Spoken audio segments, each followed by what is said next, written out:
Hello बच्चों, नमस्कार। क्या हाल चाल हैं, कैसे हैं आप सभी? आई होप एकदम बढ़िया होंगे।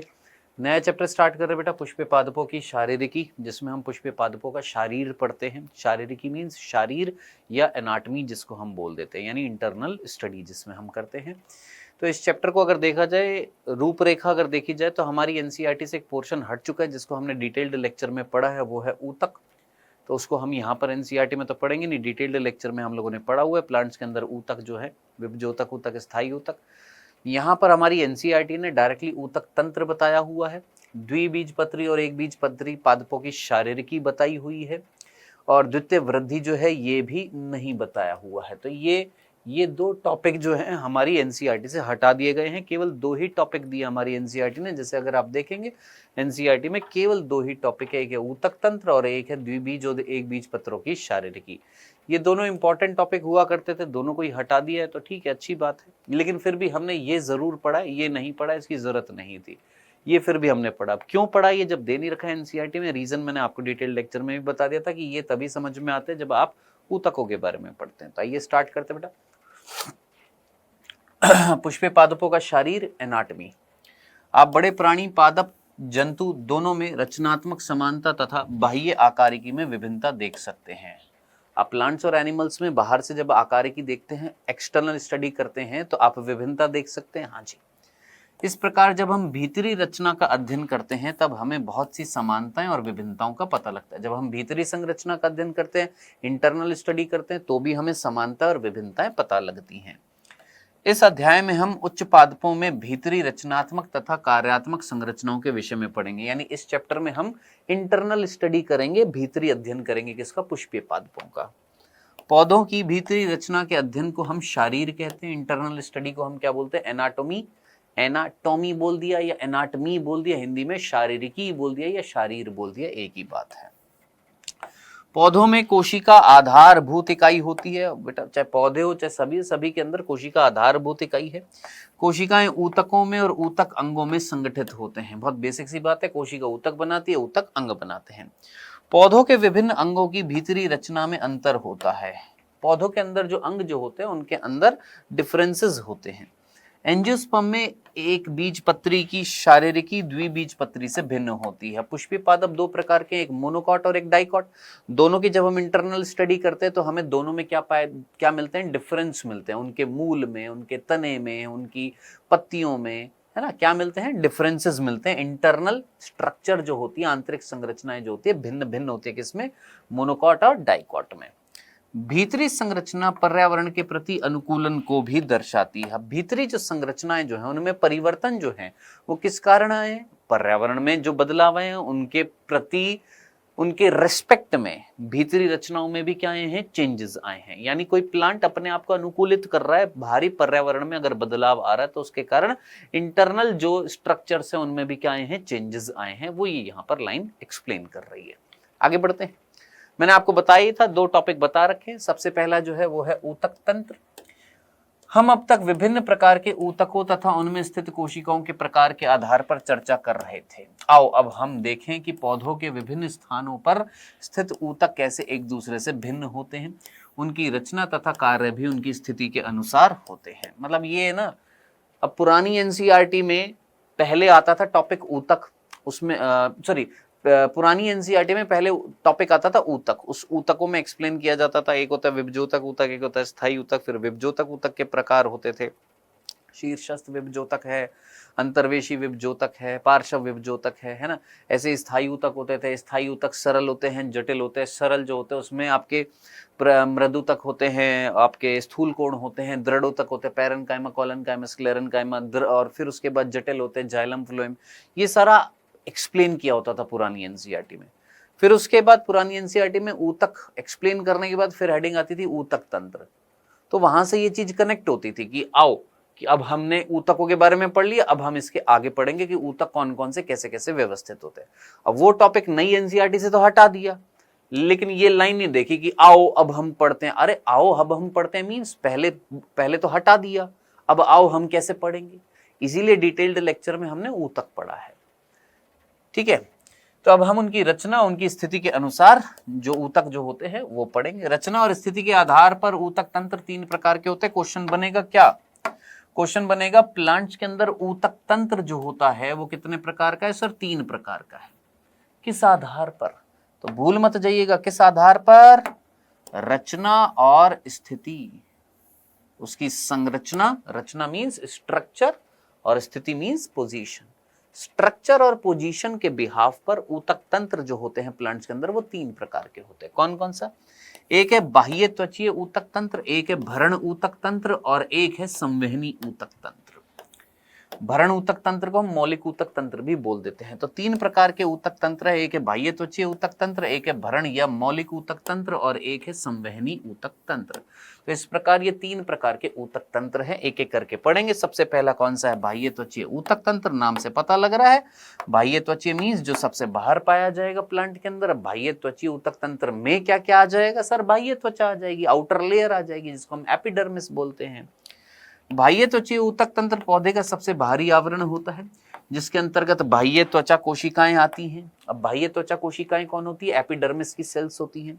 अब इन सेल्स के बीच में जो छेद जो होता है उनको हम क्या बोलते हैं सर? रंध्र बोलते हैं। अब इन कोशिकाओं से धागेनुमा संरचना निकलती है, जैसे मूल में निकलती है, तो मूल रोम बन जाती है इनसे। खत्म। तो 3 चीजें पाई जा रही है। भाई ये एक लेयर है, हाँ सर। सबसे बाहर वाली है, हाँ जी। कोशिकाओं से बनी हुई है, हाँ जी। अभी कोशिकाओं का नाम क्या है? बाह्य त्वचा। इन कोशिकाओं के बीच में अगर छेद मिल गया, इन कोशिकाओं के बीच में अगर छेद मिल गया तो ये क्या कहलाएगा सर? रंध्र कहलाएगा। इन कोशिकाओं से अगर इस तरीके से धागेनुमा संरचना निकल रही है तो वो रोम कहलाएंगे। बस ये 3 चीजें मिलकर क्या बना रही है? बाह्य त्वचीय ऊतक तंत्र। बाह्य त्वचा पौधों के भागों की बाहरी त्वचा होती है, नाम से पता लग रहा है, आउटर मोस्ट लेयर होती है। इसकी कोशिकाएं लंबी तथा एक दूसरे से सटी हुई होती है। कोशिका कैसी होती है? लंबी लंबी होती है और एक दूसरे से सटी हुई होती है और एक अखंड सतह बनाती है, यानी एक ऐसी सतह बनाती है जो खंडित नहीं है। ऐसे नहीं है कि पार्ट्स में डिवाइडेड है, नहीं, सीधी सीधी एक लेयर है। बाह्य त्वचा एकल सतह वाली होती है। बाह्य त्वचा जो है वो बहुत सारी सतहों में नहीं, एक सतह में विभाजित हो, मतलब एक सतह की बनी होती है, सिंगल लेयर होती है बाह्य त्वचा। बाह्य त्वचा कोशिकाएं पैरेन्काइमा होती हैं। याद रखना, क्वेश्चन पूछा जाएगा बाह्य त्वचा की जो कोशिकाएं होती है वो कौन सी होती है? पैरेन्काइमा होती है, मृदुतक होती हैं, जिनमें बहुत कम मात्रा में साइटोप्लाज्म होता है। जिसमें साइटोप्लाज्म कम मात्रा में होता है, जो कोशिका भित्ति के साथ होती हैं, जिनमें कोशिका भित्ति पाई जाती है, साइटोप्लाज्म कम मात्रा में पाया जाता है, पैरेन्काइमा होती है बाह्य त्वचा की कोशिकाएं। इसमें एक बड़ी रसधानी होती है। याद रखना, इनमें क्या पाई जाती है? एक बड़ी सी रसधानी पाई जाती है। किसमें? बाह्य त्वचा की एपिडर्मिस की सेल के अंदर। बाह्य त्वचा की बाहरी सतह मोम की मोटी परत से ढकी होती है जिसे हम क्यूटिकल कहते हैं। अब ये जो सतह जो होती है इसके बाहर एक मोम की परत पाई जाती है जिसे हम क्या बोल देते हैं? क्यूटिकल कहते हैं। अब ये क्यूटिकल क्या करती है? वाष्पोत्सर्जन को कम करने का काम करती है। क्यूटिकल जो होती है पानी की हानि को रोकती है। वाष्पोत्सर्जन क्या होती है? पानी की हानि। और हमने बोला क्यूटिकल क्या कर रही है? वाष्पोत्सर्जन को रोक रही है, यानी पानी की हानि को रोकती है। याद रखना, मूल में क्यूटिकल नहीं होती है। अब वाष्पोत्सर्जन मूल से तो नहीं होता ना, कहां से होता है? तने से हो सकता है या पर्ण से होता है, मेनली पर्ण से होता है, तो वहां पर पाई जाएगी। नीचे थोड़ा ना पाई जाएगी। नीचे जमीन के नीचे वाष्पोत्सर्जन तो नहीं होएगा ना, कहां आएगा? जमीन के बाहरी भाग में होएगा। तो मूल में क्यूटिकल नहीं पाई जाती है, याद रखना। नेक्स्ट, अब इसी बाह्य त्वचा की कोशिकाओं के बीच में क्या पाए जा रहे थे? रंध्र पाए जा रहे थे। तो रंध्र ऐसी रचनाएं हैं जो पत्तियों की बाह्य त्वचा पर पाए जाते हैं। रंध्र जो होते हैं वाष्पोत्सर्जन और गैसों के विनिमय को नियमित करते हैं। अब ये रंध्र है बेटा, ये छेद है, दिस इज रंध्र, ये छेद है। अब ये एक सेल है, हाँ सर, ये एक कोशिका, ये दूसरी कोशिका है ना। अब इसको हम कैसे देख सकते हैं? भैया ये हमारा हाथ है, इसकी ये एक सेल है, ये दूसरी सेल है, ये 2 आपको दिखाई दे रही है कोशिका। अब ये 2 कोशिकाओं के बीच में क्या है सर? छेद है। इस छेद का नाम क्या है? रंध्र है। तो ये कोशिकाएं फूलेंगी तो रंध्र खुल जाएगा, पिचकेंगी तो रंध्र बंद हो जाएगा, फूलेंगी तो रंध्र खुल जाएगा, पिचकेंगी रंध्र बंद हो जाएगा। तो कुल मिलाकर इन कोशिकाओं के फूलने और सिकुड़ने से ये रंध्र का खुलना और बंद होता है। रंध्र कौन है? ये जो जगह जो है, दिस इज कॉल्ड रंध्र, ये छेद है। और ये कोशिकाएं जो होती हैं इनको हम गार्ड सेल बोलते हैं, हिंदी में द्वार कोशिका बोलते हैं। तो ये क्या कहलाती हैं? द्वार कोशिका, इंग्लिश में गार्ड सेल बोला जाता है। इन द्वार कोशिकाओं के आसपास जो कोशिकाएं जो होती हैं इनको हम सहायक कोशिका बोलते हैं। अब ये किस चीज में सहायता करती है? इसी द्वार कोशिका के फूलने और पिचकने के लिए ये रिस्पॉन्सिबल है। देखो रंध्र जो है वो छेद है दो कोशिकाओं के बीच में। अब ये दो कोशिकाएं अगर फूलेंगी सिकुड़ेंगी तो ये छेद खुलेगा और बंद हो जाएगा। अब इन दोनों कोशिकाओं के फूलने और सिकुड़ने को कौन रेगुलेट करता है? इसके इन दोनों कोशिकाओं के आसपास वाली कोशिका। अब आसपास वाली कोशिका हेल्प कर रही है इनके फूलने और सिकुड़ने में, तो इसीलिए आसपास वाली कोशिकाओं को हमने क्या नाम दे दिया सर? सहायक कोशिका। अब ये जो आसपास वाली जो कोशिका जो है, सहायक कोशिका जो है, सहायक कोशिका जो है, ये चारों तरफ से कवर्ड है किससे? बाह्य त्वचा कोशिकाओं से। एक्चुअली ये सहायक कोशिका है कौन? बाह्य त्वचा कोशिका ही है। बाकी यहां पर क्लोरोप्लास्ट लिखा हुआ है, हरित लवक पाया जाता है, ये जो है ये रंध्र का छिद्र है। ठीक है जी, आइएगा देखिएगा। प्रत्येक रंध्र में दो सेम के आकार की दो कोशिकाएं होती है जिन्हें हम द्वार कोशिका कहते हैं। घास में द्वार कोशिका डंबल आकृति की होती है। ये घास है, घास के अंदर अगर आप द्वार कोशिका देखोगे, ये द्वार कोशिका है, ये इस तरीके से कैसी शेप दिखाई दे रही है आपको? दिखाई दे रही है किस प्रकार की है? जैसे डंबल होता है, जैसे कौन होता है? डंबल होता है, बिल्कुल उसी शेप की आपको यहां पर ये दिखाई देगी। तो डंबल शेप की आपको यहां पर ये देखिए, ये दो डंबल शेप की आपको क्या दिखाई दे रही है? द्वार कोशिका दिखाई दे रही है। ठीक है, तो भूल मत जाइएगा, क्वेश्चन पूछा जाएगा किसमें होती है डंबल शेप की? तो घास जो होता है, जो एक बीज पत्री जो होते हैं उनमें कैसी होती है? डंबल शेप होती है। कौन? द्वार कोशिका। द्वार कोशिका की बाहरी भित्ति पतली होती है और आंतरिक भित्ति मोटी होती है। ये जरूर याद रखना, आंतरिक भित्ति मोटी होती है। डायग्राम में बना भी सकते हैं इस तरीके से। अब ये द्वार कोशिका है, अब इस द्वार कोशिका की आप आंतरिक भित्ति देखेंगे तो कैसी है? मोटी है, और बाहरी भित्ति ये वाली जो है ये पतली होती है, भूलिएगा मत। द्वार कोशिकाओं में क्लोरोप्लास्ट होता है, हरित लवक होता है जो डायग्राम में भी दिखाया हुआ है, और यह रंध्र के खुलने तथा बंद होने के क्रम को नियमित करता है। भूल मत जाइएगा, कौन? रंध्र जो है उनके खुलने और बंद होने के लिए रिस्पॉन्सिबल जो होता है क्लोरोप्लास्ट लिखा हुआ। हालांकि क्लोरोप्लास्ट कैसे करेगा वो यहां पर एक्सप्लेन नहीं किया हुआ है, वो हम डिटेल में पढ़ते थे कि क्लोरोप्लास्ट किस तरीके से करता है। तो पोटेशियम आयन जो होते हैं, पोटेशियम आयन जो होते हैं, क्लोरीन आयन जो होते हैं, वो बेसिकली रेगुलेट करते हैं। वो यहां पर पूरी प्रोसेस बताई हुई नहीं है। कभी कभी कुछ बाह्य त्वचा कोशिकाएं जो रंध्र के आसपास होती हैं, उनकी आकृति, माप तथा पदार्थों के विशिष्ट आ जाती हैं। इन कोशिकाओं को सहायक कोशिका कहते हैं। रंध्रीय छिद्र द्वार कोशिका तथा सहायक कोशिका मिलकर रंध्रीय तंत्र का निर्माण करता है। तो रंध्रीय तंत्र के अंतर्गत कौन आता है? रंध्र, छेद आ जाता है, द्वार कोशिका आ जाती है, सहायक कोशिका, यानी ये तीन चीज, सहायक कोशिका, द्वार कोशिका और ये छेद मिलकर तंत्र बना रहे हैं जिसका नाम है स्टोमेटल सिस्टम या रंध्रीय तंत्र कहा जाता है। नेक्स्ट, बाह्य त्वचा की कोशिकाओं पर अनेक रोम होते हैं, इन मूल रोम कहा जाता है। बाह्य त्वचा की कोशिका जो मूल में पाई जाएगी क्या बनाएगी? मूल रोम। आपको याद आ रहा होगा मूल रोम जो थे वो कौन से रीजन पर पाए जा रहे थे? परिपक्वन क्षेत्र पर के दीर्घीकरण क्षेत्र पर? सर परिपक्वन क्षेत्र जो था, याद आ रहा है ना? इस तरीके से मूल थी, उसमें ये वाला मूल गोप था, फिर मेरिस्टमी क्षेत्र था, फिर दीर्घीकरण क्षेत्र था, फिर ये वाला परिपक्वन क्षेत्र था। परिपक्वन क्षेत्र की जो बाह्य त्वचा की जो कोशिकाएं होंगी वही आगे चलकर क्या बना रही, रोम बना रही है। ये बाह्य त्वचा की कोशिका एक कोशिकीय दीर्घीकरण स्वरूप होता है। अब जरा सोचिएगा, ये बाह्य त्वचा की कोशिका है, जस्ट इमेजिन, कौन है ये? बाह्य त्वचा की कोशिका है। अब ये बाह्य त्वचा की जो कोशिका जो है ये बाहर की तरफ निकल गई। अब इमेजिन करो, कहां निकल गई है सर? ये बाहर की तरफ निकल गई है।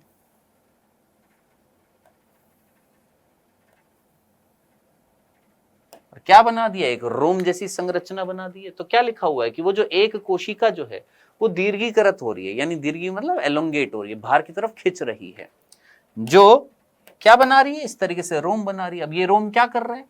जल और खनिज तत्वों के अवशोषण में सहायता करते हैं। सिंपल सी बात है। तने पर पाए जाने वाले यह बाह्य त्वचीय रोम को हम त्वचा रोम, ट्राइकोम कहते हैं। याद रखना, मूल में जो रोम होते हैं उनको मूल रोम, और तने पर जो ये रोम होते हैं उनको हम ट्राइकोम या त्वचा रोम कहते हैं। प्ररोह तंत्र में यह त्वचारोम बहुकोशिकीय होते हैं। याद रखना, मूल के अंदर जो होते हैं वो कैसे होते हैं, एकल कोशिकीय, जबकि प्ररोह में, तने पर जो ये त्वचारोम जो होते हैं कैसे होते हैं, बहुकोशिकीय होते हैं। ये शाखित या अशाखित तथा कोमल या नरम हो सकते हैं, ये स्त्रावी हो सकते हैं और ये वाष्पोत्सर्जन से होने वाले जल की हानि को भी क्या करते हैं, रोकते हैं। तो भूल मत जाइएगा कि त्वचारोम जो होते हैं वो तने पर पाए जाते हैं, जो बहुकोशिकीय होते हैं, जो शाखित भी हो सकते हैं, अशाखित भी हो सकते हैं, कोमल भी हो सकते हैं, नरम भी हो सकते हैं, स्त्रावण करने का काम भी करते हैं, साथ ही साथ वाष्पोत्सर्जन को कम करने का काम भी करते हैं। कौन, ट्राइकोम्स। ये था पहला तंत्र जिसका नाम था कौन सा, बाह्य त्वचीय ऊतक तंत्र। नेक्स्ट सबसे इंपॉर्टेंट है भरण ऊतक तंत्र, उस पर आते बेटा। भरण ऊतक तंत्र जो है वो किससे बना होगा, अब यूं समझ लीजिए कि भैया अगर मैंने ये तना था, इस तने को मैंने काटा इस तरीके से, तो कटा हुआ तना इस तरीके से दिखाई देगा। अब इस कटे हुए तने को मैंने जब देखा तो सबसे आउटर मोस्ट लेयर जो थी वो कौन है, बाह्य त्वचा है। अंदर कौन है सर, संवहन ऊतक है। अब जस्ट इमेजिन ये कौन है सर, ये हमारे संवहन ऊतक हैं, जाइलम और फ्लोएम है। ठीक है, अब ये संवहन ऊतक और ये बाह्य त्वचा के बीच में जितना भी ऊतक पाया जा रहा है, इन दोनों के बीच में जो भर दिया हमने, किनके, संवहन ऊतक और बाह्य त्वचा के बीच में जो जो चीज यहां पर भर दी जाएगी वो सब कुछ क्या कहलाएगा, भरण ऊतक तंत्र कहलाता है। तो बाह्य त्वचा तथा संवहन बंडल मीन संवहन ऊतक के अतिरिक्त सभी ऊतक भरण ऊतक कहलाते हैं। लो जी, अभी यही बात बताई थी। इसमें सरल ऊतक जैसे पैरेन्काइमा, कॉलनकाइमा, स्क्लेरेन्काइमा पाए जाते हैं। इनमें क्या पाए जाते हैं, आपके पैरेन्काइमा, कॉलनकाइमा, स्क्लेरेन्काइमा, ये कौन होते हैं, ये हमने डिटेल्ड लेक्चर में पढ़ा है, यहाँ पर एनसीईआरटी में एक्सप्लेन भी नहीं कर रखा है। प्राथमिक तने में पैरेन्काइमा कोशिकाएं वल्कुट, परिरंभ पित्त तथा मज्जा किरणों में होती हैं। अब तने के अंदर तना जो होता है, उस तने में पैरेन्काइमा कहां पर पाई जा रही है, पैरेन्काइमा सर वल्कुट में पाई जाती है, परिरंभ में पाई जाती है, मज्जा में पाई जाती है और मज्जा किरणों में पाई जाती है। ये याद रखना है। कौन, तने के अंदर पैरेन्काइमा कहां पर पाई जाती है, इन चार संरचनाओं में पाई जाती है।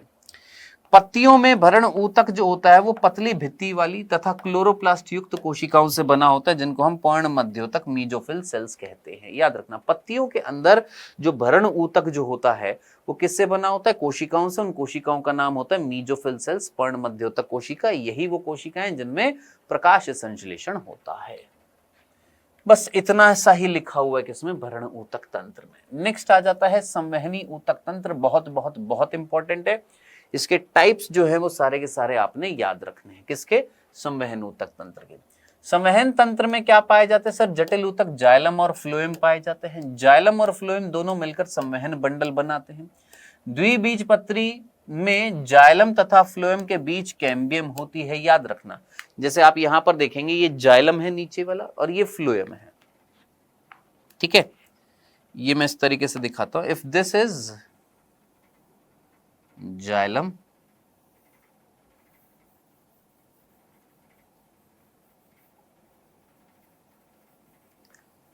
ठीक है, और ऊपर ब्लू कलर का जो दिखा रखा है वो कौन है सर, फ्लोएम दिखा रखा है।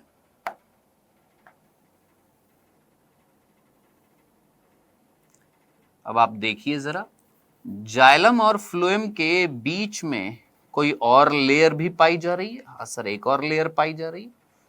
जाइलम और फ्लोएम के बीच में एक और स्तर, जो ये वाली स्तर जो पाई जा रही है, इस स्तर का नाम है कैम्बियम। और ये कैम्बियम जो होती है ये द्वितीय वृद्धि कराती है। द्वितीय वृद्धि मीन्स चौड़ाई बढ़ाना, मोटाई बढ़ाना। तो ये वो जो लेयर होती है इसका नाम होता है कैम्बियम। ये द्वितीय वृद्धि कराती है, चौड़ाई बढ़ाती है, जो आप यहां पर देखेंगे इस जाइलम और इस फ्लोएम के बीच में नहीं है। तो जाइलम और फ्लोएम के बीच में कैम्बियम मिल सकती है, जाइलम और फ्लोएम के बीच में कैम्बियम नहीं भी मिल सकती है। किसमें मिलती है, द्विबीजपत्री जो होते हैं उनके अंदर ये कैम्बियम मिलती है, एक बीजपत्रियों में नहीं मिलती है। यानी चौड़ाई कौन से प्लांट में बढ़ेगी, द्विबीजपत्री में कि एक बीजपत्री में, ये चौड़ाई बढ़ाती है कैम्बियम। और कैम्बियम किस में मिल रही है, द्विबीजपत्रियों में। तो चौड़ाई किस में बढ़ती है, द्विबीजपत्रियों में, एक बीजपत्रियों में नहीं बढ़ती है। डन, क्लियर है, सिंपल सा था। आई होप यहां तक की बात। अच्छा, कैम्बियम अंदर अगर डालूंगा तो इन दोनों को खोलूंगा तभी तो अंदर कैम्बियम डाली जाएगी। यहां पर कैम्बियम डल नहीं रही, यानी ये दोनों एक दूसरे को पकड़े हुए हैं, ये ओपन नहीं हो पा रहे, तो ये कंडीशन क्या कहलाएगी, क्लोज, है ना, क्लोज रहेंगे क्योंकि इनके बीच में नहीं घुस पाई कौन, कैम्बियम। डेफिनेटली ये ओपन कहलाएगी, हमने इनको ओपन किया और अंदर क्या डाल दी, कैम्बियम। तो ये एक परिस्थिति क्या कहलाती है, खुले संवहन तंत्र या खुले संवहन बंडल, और ये क्या कहलाते हैं, बंद कहलाते हैं। अब इन दोनों कंडीशन में आपने जाइलम और फ्लोएम को तो जोड़ रखा है, लेकिन यहां पर देखेंगे क्या जाइलम और फ्लोएम जुड़े हुए हैं, नहीं सर, अलग अलग हैं। ये अंदर ये वाले जो हैं ये जाइलम है, ये वाले जो हैं ये फ्लोएम है, अलग अलग त्रिज्या पर है। जरा सोचिए, रेडियस इनकी अलग अलग है, इनकी रेडियस ये है, फ्लोएम की रेडियस ये है, तो अलग अलग त्रिज्या पर हैं, सेपरेटेड हैं। इस कंडीशन को हम क्या बोलते हैं, अरीय संवहन बंडल। ये क्या कहलाते हैं, अरीय, अरीय, अरीय। जब जाइलम और फ्लोएम एक दूसरे से फ्यूज्ड नहीं होते हैं, सेपरेट होते हैं, अलग रेडियस पर होते हैं, अलग त्रिज्या पर होते हैं, तो ऐसे संवहन बंडल क्या कहलाते हैं, अरीय। ये किसमें पाए जाते हैं, रूट में पाए जाते हैं। किसमें, रूट्स में, मूल में। एक बीजपत्री और द्विबीजपत्री दोनों मूल में ये कंडीशन पाई जाती है। जबकि तने के अंदर ये वाली कंडीशन एक बीजपत्री तने में होती है और ये वाली कंडीशन द्विबीजपत्री तने में होती है। तना चौड़ाई किसमें बढ़ाएगा, द्विबीजपत्रियों में। तना चौड़ाई नहीं बढ़ाएगा एक बीजपत्रियों में। क्यों, यहां पर कैम्बियम नहीं होती। खत्म खल्लास, इतनी सी बात थी। आइए पढ़ लेते हैं। हाँ जी, तो द्विबीजपत्रियों में जाइलम और फ्लोएम के बीच में कैम्बियम होती है। ऐसे संवहनी बंडल जिनमें कैम्बियम होती है और वे लगातार द्वितीय जाइलम और फ्लोएम बनाते रहते हैं, उन्हें खुला संवहन बंडल कहा जाता है। ये खुले हैं। एक बीजपत्री पादपों में कैम्बियम नहीं होती है, चूंकि वो द्वितीय ऊतक नहीं बनाते, इसलिए उन्हें हम बंद संवहन बंडल बोलते हैं। ये बंद है, ये खुला है, ये द्विबीजपत्री तने में, ये एक बीजपत्री तने में। जब जाइलम और फ्लोएम एकांतर तरीके से पाए जाते हैं, अब यहां पर जाइलम और फ्लोएम अगर आप देखेंगे तो एक के बाद एक, एक के बाद एक है, एकांतर रूप से है, भिन्न त्रिज्या पर है, अलग अलग त्रिज्या पर है।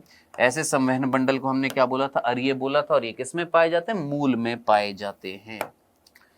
संयुक्त बंडल में जाइलम और फ्लोएम एक ही त्रिज्या पर स्थित होते हैं। यहां पर एक ही त्रिज्या पर होते हैं, जैसे तने और पत्तियों में पाए जाते हैं। संयुक्त संवहन बंडल में फ्लोएम जो होता है वो जाइलम के बाहर होता है।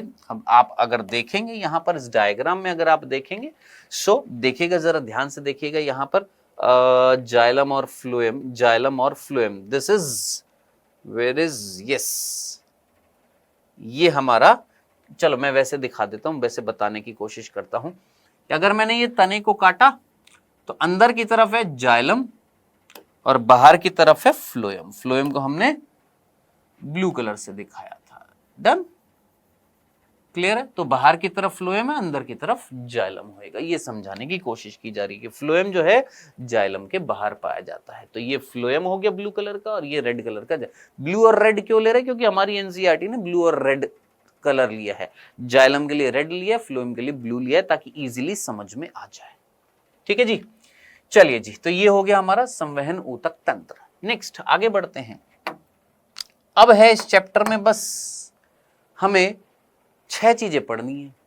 क्या, द्विबीजपत्री और एक बीजपत्री पादपों की शारीर में हमें 6 चीज पढ़नी है। कौन, मूल के 2 प्रकार पढ़ने, द्विबीजपत्री मूल, एक बीजपत्री मूल। तने के 2 प्रकार पढ़ने, द्विबीजपत्री तना, एक बीजपत्री तना। पत्तियों के 2 प्रकार पढ़ने, द्विबीजपत्री पत्ती, एक बीजपत्री पत्ती। खत्म चैप्टर, इतना ही है इसमें, छोटा सा चैप्टर है।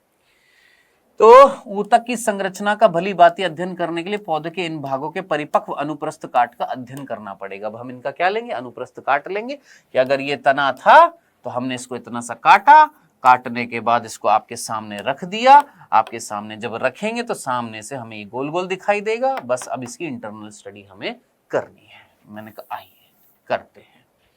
सबसे पहले हम किसकी बात कर रहे हैं सर, मूल की। सबसे पहले हम क्या देखेंगे, मूल देखेंगे, द्विबीजपत्री डाइकॉट रूट, फिर मोनोकॉट रूट। आइएगा रूट की बात करेंगे। ये रूट का डायग्राम दिखा रखा है। अब रूट का दिखा रखा है तो सबसे बाहर कौन होगी सर, बाह्य त्वचा। बाह्य त्वचा पर क्या पाए जाएंगे, मूल रोम पाए जाएंगे। रंध्र पाए जाएंगे, नहीं सर रंध्र थोड़ी ना मिलेंगे। रंध्र किस में हेल्प करेंगे, वाष्पोत्सर्जन में, जो तने पर या पत्तियों में पाए जाएंगे। तो यहां पर रंध्र नहीं पाए जाते हैं। आइए देखते हैं। सूरजमुखी मूल की अनुप्रस्थ काट को दिखाया गया है। याद रखना ये जो डायग्राम है किसका है, किसकी जड़ों का है, सूरजमुखी की जड़ों का दिखाया गया है। ठीक है जी। भीतरी ऊतक के विन्यास को निम्नलिखित रूप से प्रस्तुत किया गया है। कैसे कैसे है, पॉइंट बाय पॉइंट देखते हैं। सबसे बाहरी भित्ति जो है वो मूलीय त्वचा है। सबसे बाहर वाली जो भित्ति जो है, आउटर मोस्ट लेयर जो है वो कौन है, मूलीय त्वचा, यानी मूल की बाह्य त्वचा है। इसमें नलिकाकार सजीव घटक होते हैं। इनमें से कुछ कोशिकाएं बाहर की तरफ और निकली होती हैं जो एक कोशिकीय मूल रोम बनाती है। हम ऑलरेडी पढ़ चुके हैं भैया, ये बाह्य त्वचा जो बाहर की तरफ निकल रही है क्या बना रही है, मूल रोम बनाती है। खत्म। तो पहला ऊतक तंत्र हमारा खत्म हो गया, बाह्य त्वचीय ऊतक तंत्र। अब बाह्य त्वचीय ऊतक तंत्र के बाद कौन है, संवहन ऊतक तंत्र। लेकिन संवहन ऊतक तंत्र और बाह्य त्वचा के बीच में क्या पाया जा रहा है सर, भरण। अब भरण में क्या क्या पाया जा रहा है, वलकुट है, परिरंभ है, मज्जा है, ठीक है, अंतस्त्वचा है, ये सारी की सारी संरचनाएं पाई जाती हैं। वलकुट में पतली भित्ति वाली पैरेन्काइमा कोशिकाओं की कई परतें होती हैं। इनके बीच में अंतर कोशिकीय स्थान होता है। वलकुट की सबसे भीतरी परत अंतस्त्वचा होती है। इसमें नालाकार की कोशिकाओं की एकल सतह, नालाकार नहीं है, नलिकाकार कोशिकाओं की एकल सतह होती है। इन कोशिकाओं में अंतराकोशिकीय स्थान नहीं होता है। अंतस्त्वचा की कोशिकाओं की स्पर्श रेखीय तथा अरीय भित्तियों पर कैस्पेरियन पट्टियों के रूप में जल अपारगम्य मोमी पदार्थ सुबेरिन होता है। अंतस्त्वचा से भीतर की ओर मोटी भित्ति पैरेन्काइमा कोशिकाएं होती है, जिन्हें हम परिरंभ कहते हैं। इन कोशिकाओं में द्वितीय वृद्धि के दौरान संवहन कैम्बियम तथा पार्श्व मूलरोम प्रेरित होती हैं। पित्त छोटी होती है, अस्पष्ट होती है। चलिए जी, यहां तक की बात में पूरा का पूरा भरण ऊतक समझा रखा था। आप जानते हैं हमने डिटेल्ड लेक्चर में पढ़ा है भाई। यहाँ पर अब मैं क्या ही बताऊं आपको, खुद जरा सोचिए। वलकुट जो था भरण ऊतक का भाग है। अब वलकुट की सबसे अंदर वाली जो लेयर जो है उसका नाम है अंतस्त्वचा। अंतस्त्वचा जो होती है कौन, वलकुट जो होती, देखो यहां पर अगर आप देखोगे ये वलकुट है पूरा। अब वलकुट जो है मल्टी लेयर्ड है, हाँ सर, बहुत सारी स्तरों से बनी हुई, जिनमें प्रारंभ की कोशिकाएं जो हैं उनमें तो क्या नहीं पाया जा रहा, अंतरकोशिकीय अवकाश नहीं पाया जा रहा। यही चीज यहां पर लिखी हुई है। वलकुट में पतली भित्ति वाली पैरेन्काइमा कोशिकाएं होती, कई परतों की होती है। इनके बीच में अंतरकोशिकीय स्थान होता है, इनके बीच में अंतरकोशिकीय स्थान होता है। वलकुट की सबसे अंदर वाली जो भित्ति जो है, अंदर वाली स्तर जो है, जिसका नाम है अंतस्त्वचा, जिसमें नलिकाकार की कोशिकाओं की एकल सतह होती है। अब यहां पर आप समझने वाली बात है, और वो ये देखना, देखिए ये पूरा वलकुट था। इनकी कोशिकाओं के बीच में ये अंतर कोशिकीय अवकाश है जो व्हाइट कलर का दिखाई दे रहा है आपको, ये वाला अंतर कोशिकीय अवकाश है कोशिकाओं के बीच में। मैंने कहा ठीक है। इसी वलकुट की सबसे अंदर वाली स्तर, अब सबसे अंदर वाली स्तर आप देखोगे ये वाली,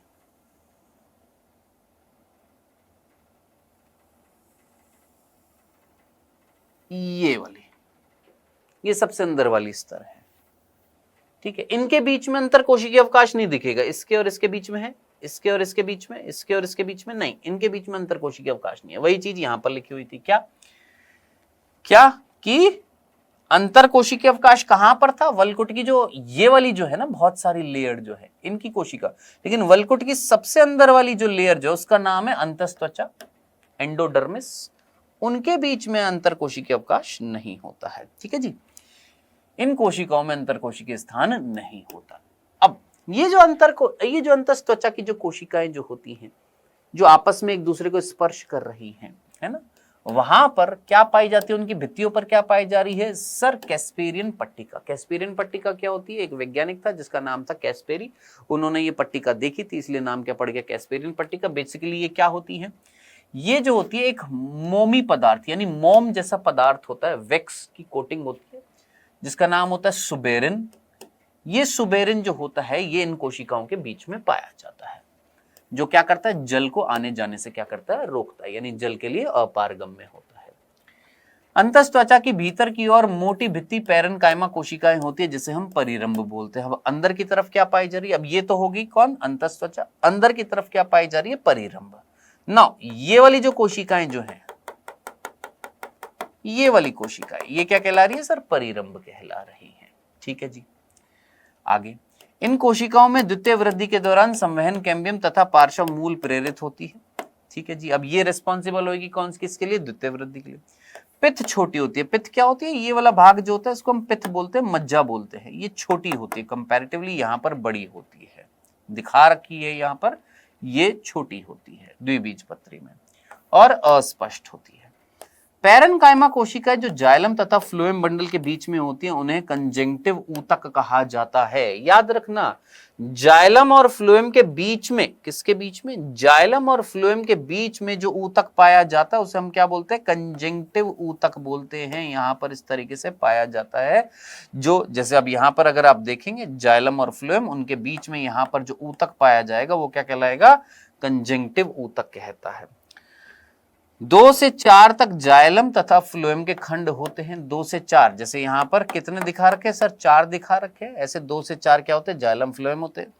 इसके बाद जाइलम तथा फ्लोएम के बीच एक कैम्बियम छल्ला बनता है। याद रखना, जाइलम और फ्लोएम के बीच में बाद में क्या बनता है? कैम्बियम छल्ला बनता है।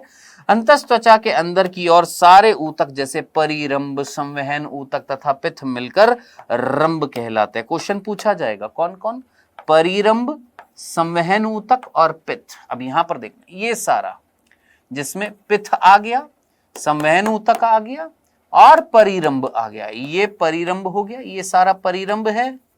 ये देखो, ये परिरंभ हो गया, ये मज्जा हो गया, ये आपका जाइलम फ्लोएम हो गया। इनके बीच में कंजंक्टिव पाया जाता है। ये मिलकर सारा क्या कहलाता है? रंभ कहलाता है, स्टील कहलाता है। नेक्स्ट इज एक बीजपत्री मूल। एक बीजपत्री मूल बहुत सिंपल सी होती है। एक बीजपत्री मूल का शरीर बहुत ही अधिक द्विबीजपत्री मूल के समान ही होता है, ऑलमोस्ट सेम होती है। फिर डिफरेंस क्या होता है?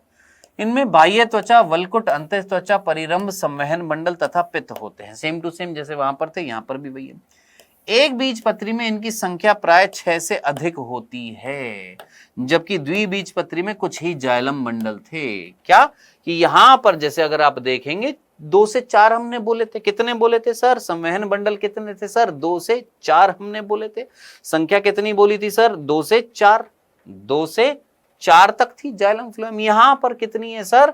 यहां पर जो है इनकी संख्या जो होती है वो कंपैरेटिवली ज्यादा होती है। तो इनकी संख्या जो है वो 6 से अधिक होती है, जबकि द्विबीजपत्री में कुछ ही जाइलम बंडल थे। पित्त जो है यहाँ बड़ी है, यहां पर छोटी थी, और यहां पर कैसी होती है सर? बड़ी होती है। ये दूसरा डिफरेंस है और विकसित होती है। तो 3 डिफरेंस याद रखने द्विबीजपत्री मूल और एक बीजपत्री मूल में। द्विबीजपत्री मूल में 2 से 4 आपके जाइलम थे, यहां पर 6 से ज्यादा होते हैं जाइलम बंडल। वहां पर मज्जा छोटी थी और अल्प विकसित थी, यहां पर ज्यादा विकसित होती है, बड़ी होती है। और तीसरा, एक बीजपत्री मूल में कैम्बियम नहीं होती है। ये हम अच्छे तरीके से जानते हैं। कैम्बियम जो किस चीज के लिए रिस्पॉन्सिबल थी बेटा? आपकी द्वितीय वृद्धि के लिए। यहां पर कैम्बियम नहीं होती है एक बीजपत्री में, द्विबीजपत्री में कैम्बियम होती है, इसलिए इनमें द्वितीय वृद्धि नहीं पाई जाती। ये सिंपल सा आपका एक बीजपत्री मूल था। नेक्स्ट देखो, कई सारे आपको जाइलम फ्लोएम दिखाई दे रहे होंगे। नेक्स्ट इज द्विबीजपत्री तना। अब तना इंपॉर्टेंट है, तना याद रखना है आपने, जरा ध्यान से सुनिएगा। एक प्रारूपी शैशव, शैशव वर्ड मैं आपको पहले भी बता चुका हूं, नवनिर्मित जो संरचना होती है उसको हम शैशव बोलते हैं। द्विबीजपत्री तने की अनुप्रस्थ काट में निम्नलिखित संरचनाएं होती हैं। क्या क्या होता है? सबसे पहले बाह्य त्वचा तने की सबसे बाहरी रक्षा सतह होती है, जैसे मूल में भी थी ऐसे यहाँ पर है। अब बाह्य त्वचा पर मूल में क्या पाए जा रहे थे? मूल रोम। यहाँ पर क्या पाए जाएंगे? त्वचा रोम। यह क्यूटिकल परत से ढकी होती है। अब यहाँ पर क्या पाई जाएगी? क्यूटिकल की परत पाई जाएगी जो वाष्पोत्सर्जन को कम करेगी। इसमें बहुकोशिकीय एक पंक्तिबद्ध त्वचा रोम और कुछ रंध्र होते हैं। ऑब्वियस सी बात है, इसमें क्या पाए जाते हैं? त्वचा रोम और थोड़े बहुत तने पर भी क्या पाए जाते हैं? रोम, रंध्र पाए जाते हैं। बाह्य त्वचा तथा परिरंभ के बीच कोशिकाओं की बहुत सी सतह होती है जिसे हम वल्कुट बोलते हैं। किसके बीच? बाह्य त्वचा और परिरंभ के बीच में क्या पाया जाता है? वल्कुट। अब वल्कुट जो होता है बहुत सारी सतहों में विभाजित होता है। अब वल्कुट में 3 क्षेत्र होते हैं। किसमें? वल्कुट जो होता है उसके 3 भाग होते हैं। बाहरी भाग जो होता है वो आध्यस्थ त्वचा हाइपोडर्मिस होता है, जो कॉलन कायमा से बना होता है, जो बाह्य त्वचा के नीचे पाया जाता है। अब ये इस तरीके से अगर बाह्य त्वचा है तो इस बाह्य त्वचा, ये जो ग्रीन कलर की दिखाई दे रही है आपको, ग्रीन कलर की है ना, ये इसके नीचे पाई जा रही है सर ये वाली लेयर, और ये वाली लेयर जो है ये कौन है सर? कॉलन कायमा। इसको हमने क्या बोला है सर? हाइपोडर्मिस। कौन? बाह्य आध्यस्थ त्वचा। ये शैशव तने को यांत्रिक सहारा देती है। ठीक है जी। वल्कुट सतह अध्यस्थ त्वचा के नीचे होती है। अब इसके नीचे जो अगली जो स्तर जो है वो क्या कहलाती है, सामान्य वल्कुट कहलाती है, नॉर्मल कॉर्टेक्स कहलाती है, जो अध्यस्थ त्वचा के नीचे पाई जाती है। इसमें गोलाकार पतली भित्ति वाली पैरेन्काइमा की कोशिकाएं होती हैं। अब इसके नीचे जो है अध्यस्थ त्वचा जो है, कॉलनकाइमा से बनी हुई अध्यस्थ त्वचा के नीचे पैरेन्काइमा की क्या पाई जाती है सर, कोशिकाएं पाई जाती हैं, जिसको हम क्या बोल रहे हैं सर, सामान्य वल्कुट बोल रहे हैं। सुस्पष्ट अंतराकोशिकीय स्थान होता है, ठीक है जी, इसके अंदर अंतरकोशिकीय स्थान होता है। नेक्स्ट अगली जो लेयर जो है वो बहुत इंपॉर्टेंट है, यहां से यहां तक की ये वाली लेयर, ठीक है, समझना। देखिए हमारा वल्कुट जो है, देखो सबसे बाहर तो कौन हो गई सर, बाह्य त्वचा हो गई, ये जो ग्रीन कलर की थी, ये जो ग्रीन कलर की है ये बाह्य त्वचा हो गई, जिस पर क्या पाए जा रहे हैं, त्वचा रोम और थोड़े बहुत रंध्र पाए जाते हैं। फिर इसके नीचे ये पूरी वल्कुट जो 3 स्तरों में विभाजित है। सबसे पहले हाइपोडर्मिस, देन सामान्य वल्कुट and then endodermis. Hypodermis collenchyma से बनी हुई है, जो नवनिर्मित तने को सहारा देते हैं। Next is collenchyma, next is सामान्य वल्कुट, उसके अंदर क्या पाई जा रही है, पैरेन्काइमा की कोशिका, जिनके बीच में अंतरकोशिकीय स्थान। नेक्स्ट इज अंतस्थ त्वचा। अब ये कौन है, अंतस्थ त्वचा है। अब ये जो अंतस्थ त्वचा जो है, ये वाली अंतस्थ त्वचा जो है, ये वाली अंतस्थ त्वचा जो है यहां तक की, इसको हम बोलते हैं स्टार्च आच्छद। क्यों, क्योंकि इसके अंदर स्टार्च स्टोर्ड होता है, मंड स्टोर्ड होता है, तो वही चीज लिखी हुई है। अंतस्थ त्वचा वल्कुट की सबसे भीतरी सतह होती है और इसमें नाल आकार की यानी नलिका आकार की कोशिकाओं की एक सतह होती है। इन कोशिकाओं में स्टार्च प्रचुर मात्रा में होता है, इसलिए हम इसको स्टार्च आच्छद बोल देते हैं। डन। तो ये 3 स्तरें हो गई हैं, ये मिलकर क्या कहलाती है, वल्कुट कहलाती है। ठीक है जी, अब आगे बढ़ते हैं। नेक्स्ट इज परिरंभ। अगला क्या आ रहा है, परिरंभ आने वाला है। नेक्स्ट क्या पढ़ने वाले हम, परिरंभ।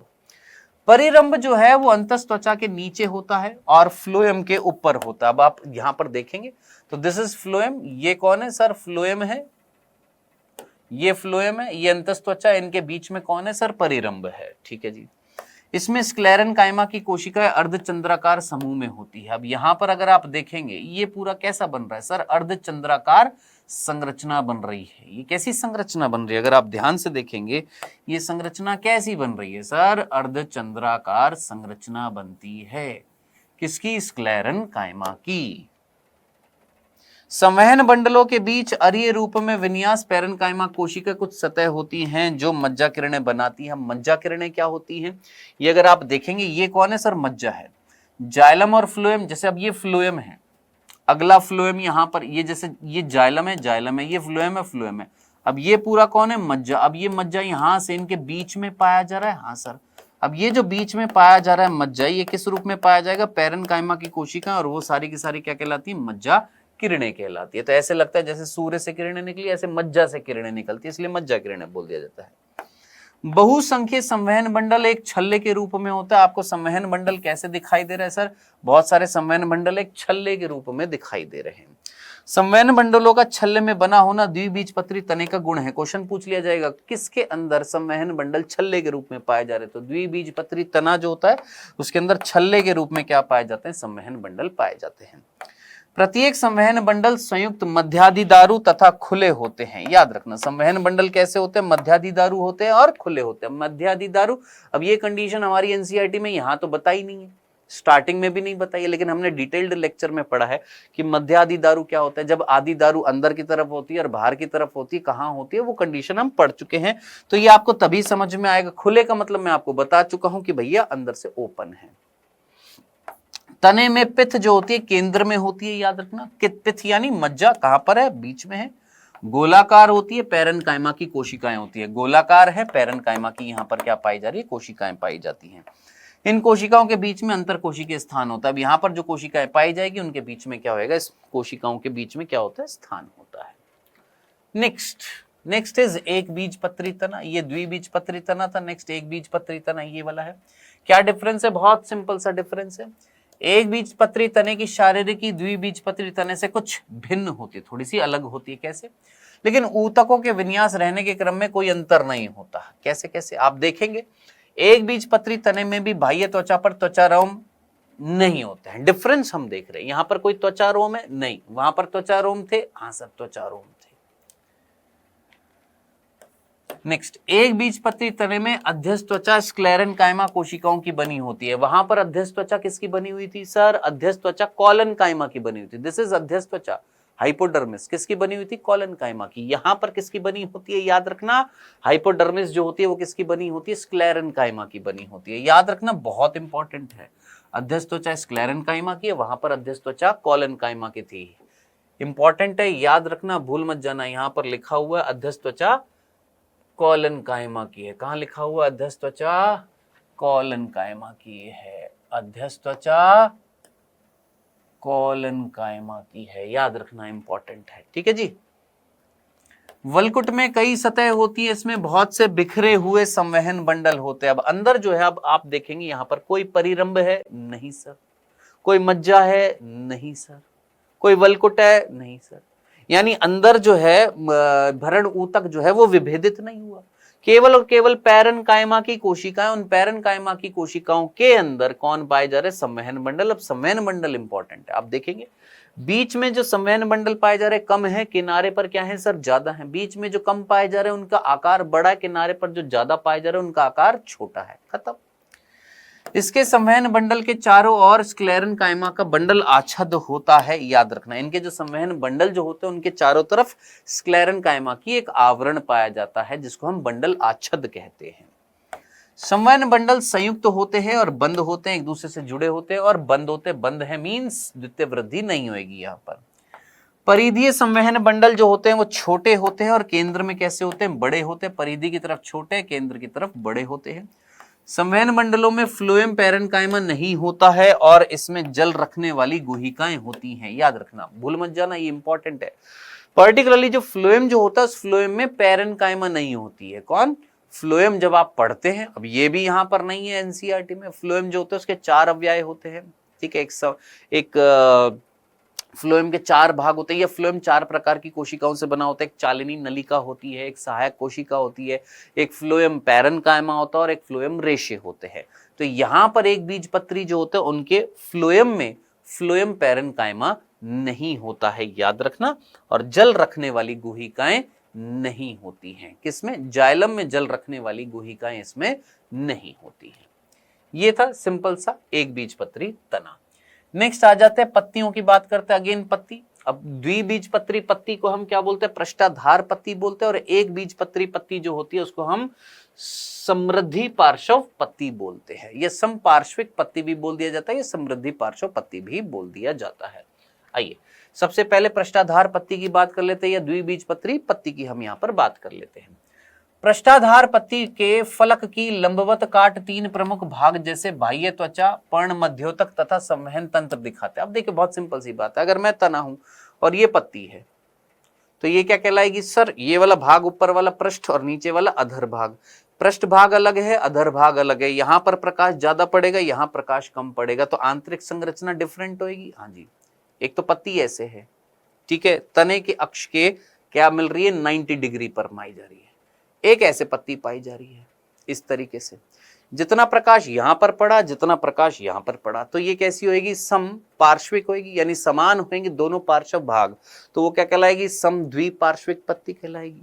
तो 2 प्रकार की पत्ती है। इस प्रकार से जो मिल रही है मोनोकॉट्स में, इस प्रकार से मिल रही है डाइकॉट्स में। तो हम डाइकॉट वाली पढ़ रहे हैं।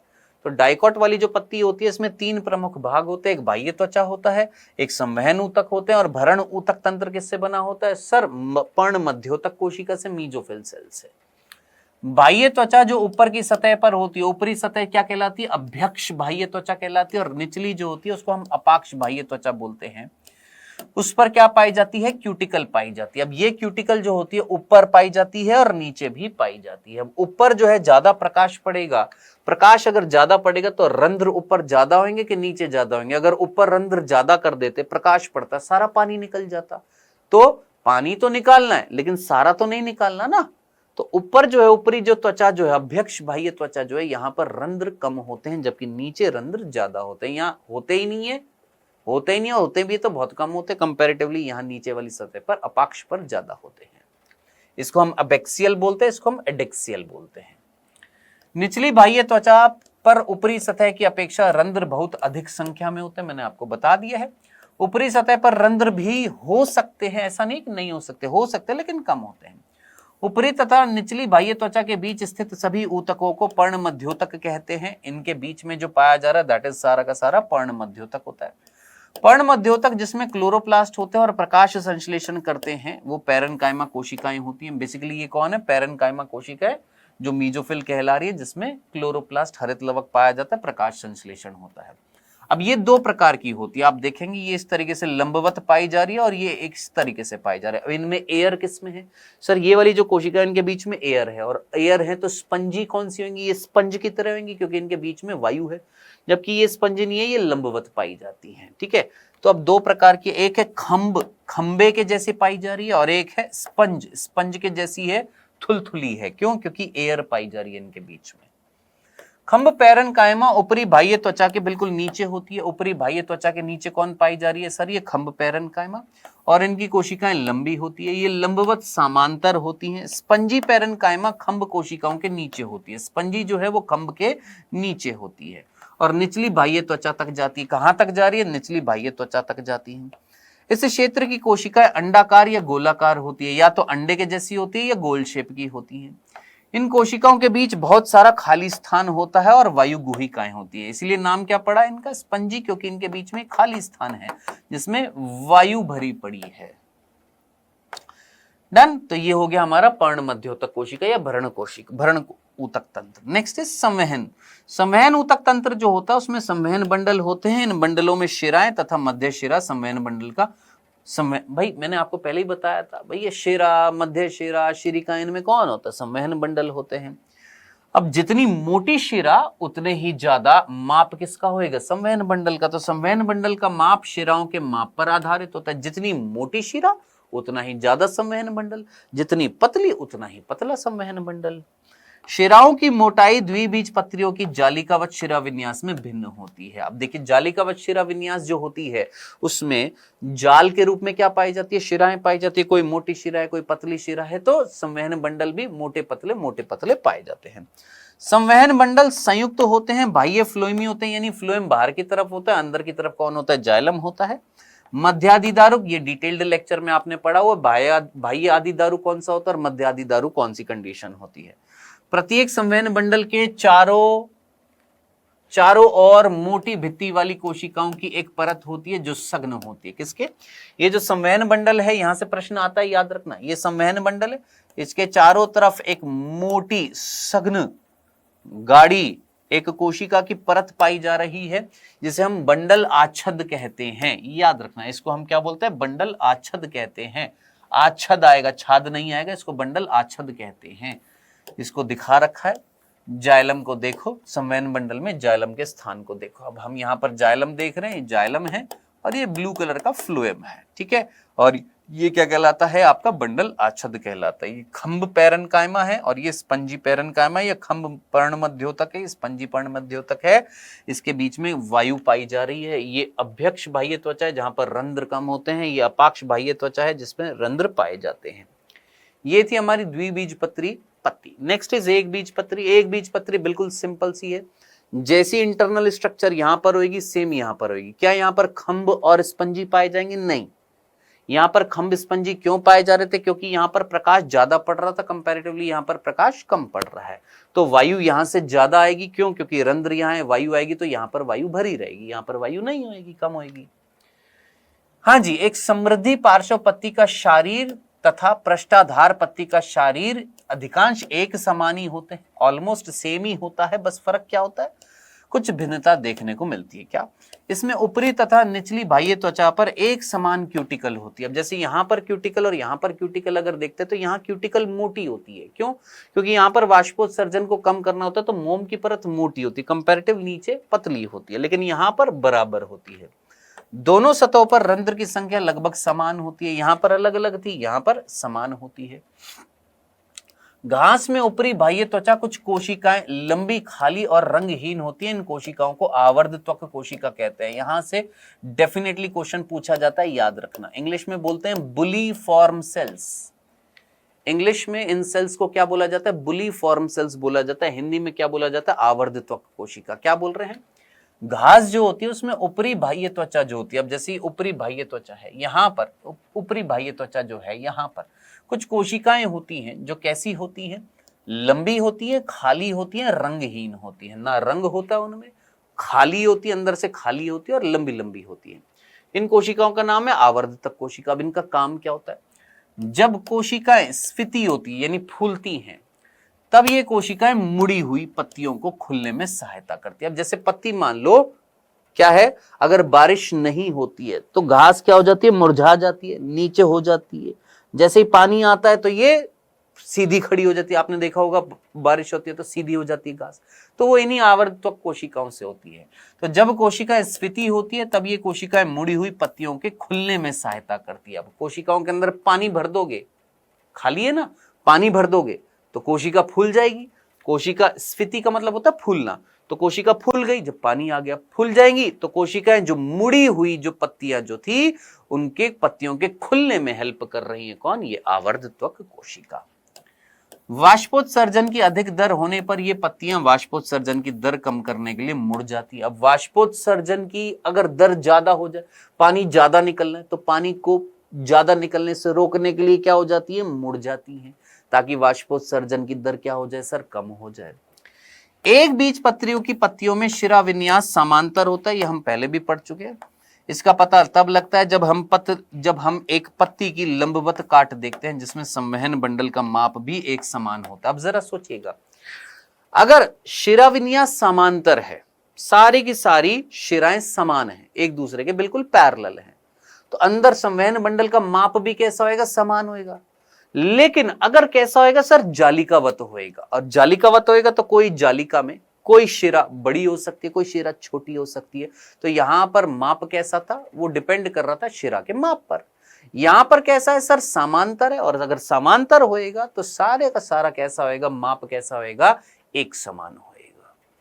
ये था आपका सिंपल सा चैप्टर, सिंपल सा था ये चैप्टर अकॉर्डिंग टू एनसीईआरटी, लेकिन डिटेल में हमने ढेर सारी बातें पढ़ी हैं, तो वो अच्छे से कवर करिएगा, फिर उसके बाद ये पढ़िएगा, बहुत सिंपल लगेगा। मिलते हैं नेक्स्ट चैप्टर में। बाय बाय बच्चों, टेक केयर।